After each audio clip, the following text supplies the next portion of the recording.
name is Julia Garcia. I am an author, a speaker, and the founder of Truality.org, a true movement inspiring people to be true. The real you. New author Julia Garcia recently moved from Phoenix to New York City to pursue her public speaking career and to promote her new book. Why did you create Truality? I created Truality because I wanted to bring something tangible into the world that people could believe in. Something that was raw and it was real and you could relate to, and just something that I believe was true, because I've seen a lot of people and I've gone through a lot of things myself where people suffered and had to face adversity to the most extreme levels. And I wanted to bring something that we didn't have growing up, that I know I didn't have, or the people that I lost in my life, something that they could look up to and believe in. I think the big factor that influenced it was just the pain that I've seen people go through, either on a day-to-day basis or really dramatic things that happen to people or events that happen in my own personal life and within my personal family. I've met so many amazing people that their strong will just inspired me to do what I know I'm capable of.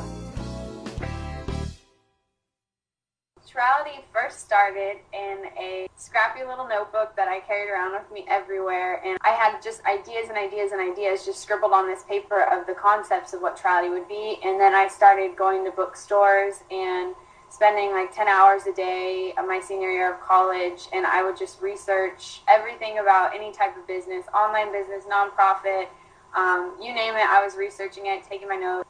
And then I kept playing with the word true, T-R-U, and I couldn't get this word out of my head because it just meant so much to me.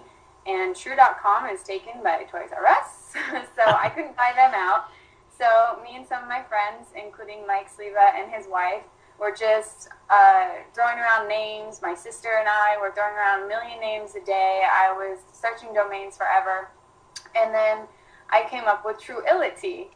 And I thought, ding, ding, ding, the best thing ever. So then I contacted some people, and Mike and Karen were like, dude, what about Truality? Because I was like, making truth a reality. That's what we're doing. That's what we believe in. Truality combines motivational speaking with the creative arts, such as music, theater, and spoken word poetry.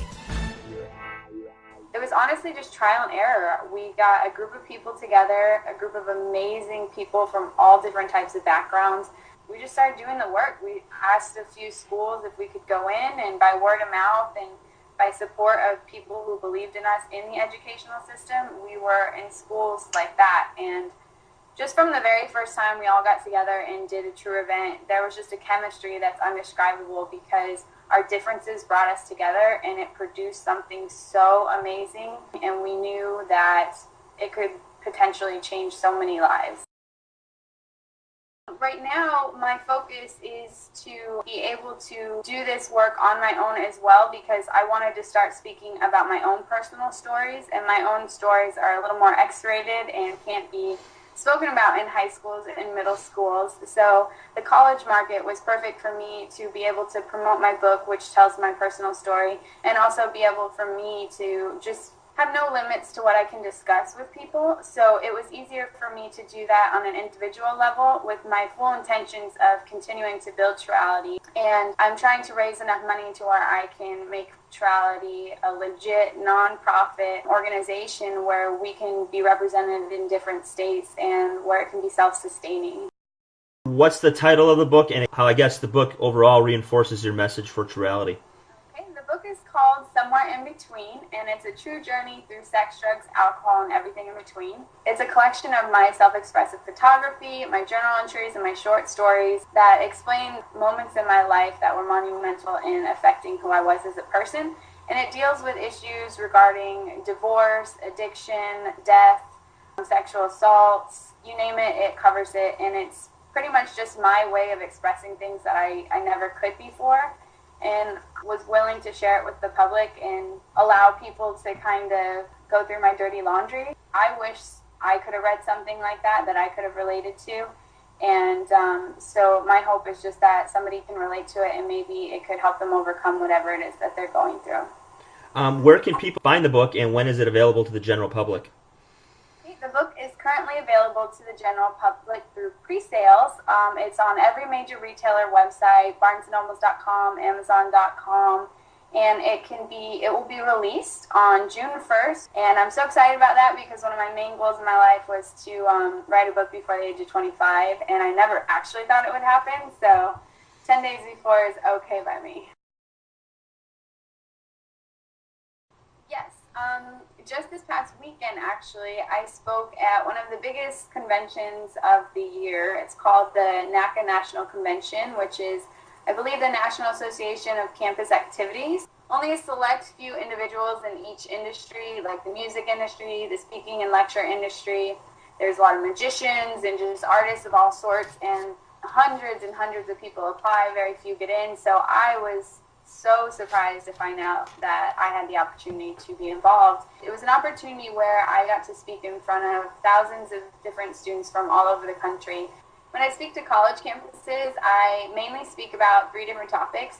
I'm currently mainly speaking about, the program is called Sex, Drugs, Alcohol, and Everything in Between, and it's the true college life.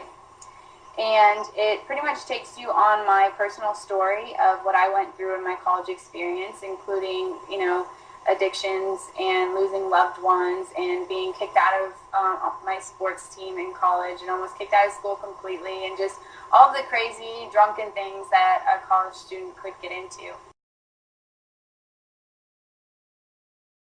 The resistance I face with the faculty of whatever school I go to, especially in middle school and high school levels, you wouldn't think, but a lot of the faculty resist unifying the campus, especially in regards to racism and things of that nature. And when I meet that resistance, it reminds me of why I do what I do and why I need to do what I do. And that's something that has really, really affected me because I see how it affects the students. Being a female in this industry is tough, not only because you're perceived as a man-eater if you're diligent and hardworking and you dictate, and also because a lot of men in the industry think that they can take advantage of you, especially because of my age. And that's one of the main issues I bring to the table as soon as I come to a school or a class, is I make sure they know how old I am, and that I am a woman and I'm a strong woman, and you can't walk on me just because of that, because that's exactly what they're going to try and do. Do you think it's more of an age issue, or does it really depend on the situation you're in? I definitely think a lot of it has to do with my age, and it's my biggest asset and my biggest downfall, because people think that they can take advantage of me and I'm uneducated and yada, yada, yada. But at the same time, I'm one of the most qualified people because I can relate to the students that I'm speaking to, and I get what they're saying on a personal level because I've recently experienced it. So my age is definitely an asset, but it can be a downfall if somebody tries to approach it in that manner. If you had to sum things up in, a sentence or two, what is it you hope Truality does for people in their lives? I hope that Truality and everything that I do with my life, that it can bring hope to someone who, maybe is hopeless right now, maybe feels lost or alone or misunderstood. I want to just give people a voice or an opportunity to see things in a way that maybe they never would have before.